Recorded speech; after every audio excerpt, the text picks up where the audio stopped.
Hey guys, before we start, smash that like button and subscribe to my channel Mr. Scary Nightmare and turn on the bell icon so you ऐसे never तो miss. बहुत सारी डरावनी जगहें हैं जिनकी कहानियां हम सब ने कभी ना कभी सुनी ही हैं।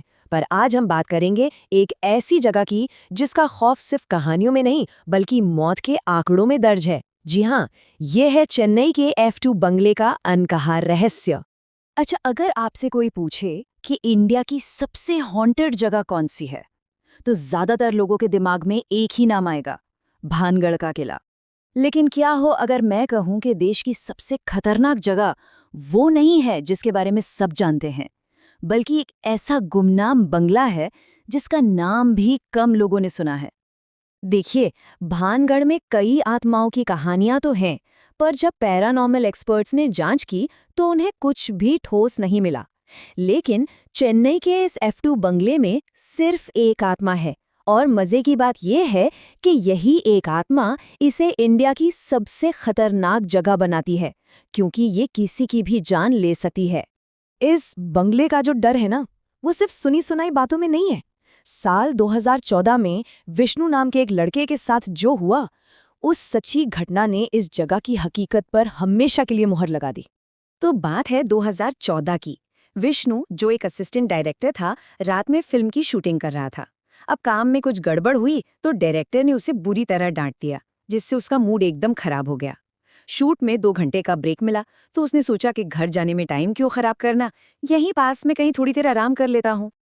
अब चारों तरफ तो घना अंधेरा और सन्नाटा था, सिवाय एक पुराने से बंगले के जिसकी खिड़की से एक हल्की सी रोशनी आ रही थी।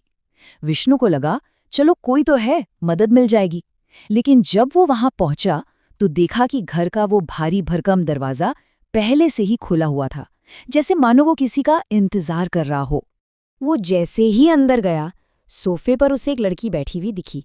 विष्णु ने कुछ पूछा तो उसने बहुत धीरे से कहा, आ जाओ, मैं तो हर रात इंतजार करती हूँ।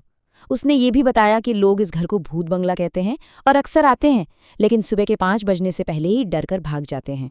खैर, विष्णु ने लड़की की बातों पर ज्यादा ध्यान नहीं दिया और वहीं सो गया। ठीक 3 बजे अचानक उसकी नींद खुली और वो फौरन सेट पर वापस चला गया। वहां जाकर जब उसने अपने दोस्तों को बताया कि वो उस बंगले में सोकर आया है, तो सब के सब डर गए। उन्होंने कहा, पागल है क्या? अगर तू सुबह 5 बजे तक वहां रुक जाता ना, तो तेरी मौत पक्की थी।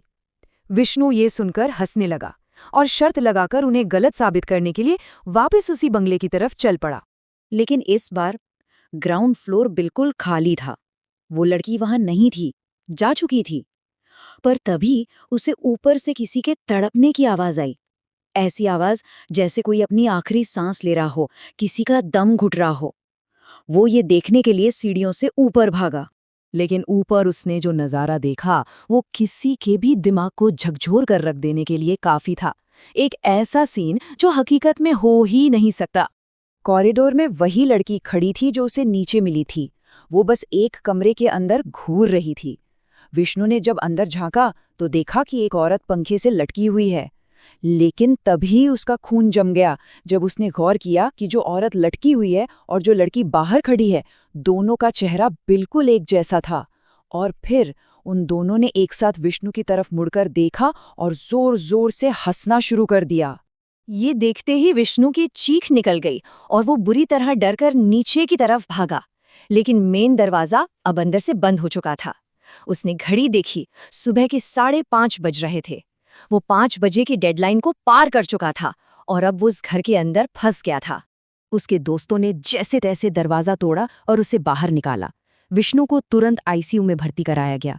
वो 4 दिनों तक वहां रहा और कहते हैं कि हर रात उसे नींद में उस लड़की की हंसी की आवाजें सुनाई देती थीं। और 5वें दिन कार्डियक अरेस्ट से उसकी मौत हो गई। विष्णु की मौत एक चेतावनी थी, लेकिन इस बंगले का जो श्राप है ना, वो सिर्फ खौफनाक ही नहीं बल्कि बहुत दर्दनाक भी है। इसके पीछे एक टूटे हुए दिल की कहानी छुपी है। इस घर में जो आत्मा भटकती है, उसका नाम अनुष्का है। उसकी कहानी 2007 में शुरू हुई थी, जब ये बंगला एक भूतिया जगह नहीं बल्कि एक हंसते खेलते परिवार का घर हुआ करता था। तो हुआ ये था कि अनुष्का किसी से प्यार करती थी। जब घरवालों को ये बात पता चली तो उन्होंने जबरदस्ती उसकी शादी कहीं और तय कर दी। अनुष्का ने अपने प्रेमी के साथ भागने का प्लान बनाया। वो रात 8 बजे से उसका इंतजार करती रही, लगातार फोन करती रही, पर वो नहीं आया। सुबह 5 बजे जब उसकी सारी उम्मीदें खत्म हो गई तो उसने उसी कमरे में पंखे से लटककर अपनी जान दे दी। उसकी मौत के बाद उसका दर्द, उसका इंतजार उसी घर में कैद होकर रह गया।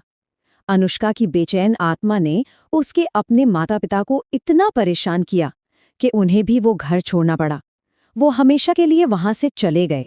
अनुष्का की वो अधूरी कहानी, उस अधूरे इंतजार ने इस घर को एक खतरनाक जगह बना दिया है और इसके कुछ अजीब अलौकिक नियम हैं। इस घर के सारे नियम अनुष्का के इंतजार से जुड़े हैं।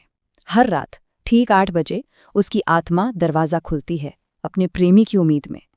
सुबह 5 बजे जब उसकी उम्मीद टूट जाती है, दरवाज़ा बंद हो जाता है और जो कोई भी उस वक्त अंदर रह गया वो हमेशा के लिए फंस जाता है। और जो लोग 5 बजे के बाद अंदर फंस जाते हैं उनका अंत बहुत भयानक होता है। ज़्यादातर मामलों में ठीक वैसे ही जैसे विष्णु के साथ हुआ, मौत कार्डियक अरेस्ट से होती है, जबकि कुछ मामलों में लोगों की मौत गला घुटने से भी हुई है। ये वक्त सुबह के 5 बजे, ये सिर्फ एक टाइम नहीं है, ये उस घर में उम्मीद के ख़त्म होने और मौत के शुरू होने का पल है। ये एक ऐसी डेडलाइन है जिसे पार करने की हिम्मत आज तक कोई नहीं कर सका। कहते हैं ना, दिन के उजाले में तो फिर भी इंसान अकेला हो सकता है, लेकिन रात का अंधेरा कभी अकेला नहीं होता।